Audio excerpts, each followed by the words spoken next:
অনেকে বলে উপন্যাস পড়ে কেউ কাঁদে নাকি, কিন্তু পদ্মজা উপন্যাসে পূর্ণার মৃত্যুর পর মৃদুলের হাহাকারটা আমাকে কাঁদিয়েছে। পূর্ণা, আমার পূর্ণা, তুমি উঠো না কেন? আম্মা, আম্মা, কই তুমি? আম্মা, চুড়ি বাইর করো, আলতা বাইর করো, আরও কে কে আছে না, সব বাইর করো আম্মা। পূর্ণাদের সবাই সাজাইব, আমি বিয়া করবো আম্মা।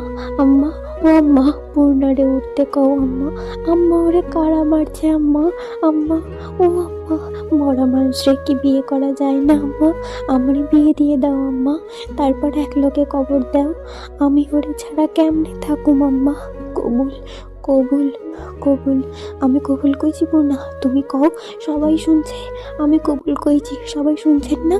এখন তুমি কও পূর্ণা, আমারে এত বড় শাস্তি দিও না পূর্ণা, আমারেও সাথে নিয়ে যাও, আমারেও সবাই কবর দেন, পূর্ণার লোকে কবর দেন। দিবেন আপনারা? আমি কবুল কইছি না, অর্ধেক বিয়া তো হয়েই গেছে, হয়েছে না? এই কালি, কালি কইছি তো, গুসা করো, গুসা করো আমার সাথে, গালি দাও আমারে। ও পূর্ণা, ও ভ্রমর, চাইয়া দেখো একবার, আসমানের পরি তুমি, সবচেয়ে সুন্দর মুখ তোমার। হাসো পূর্ণা, হাসো।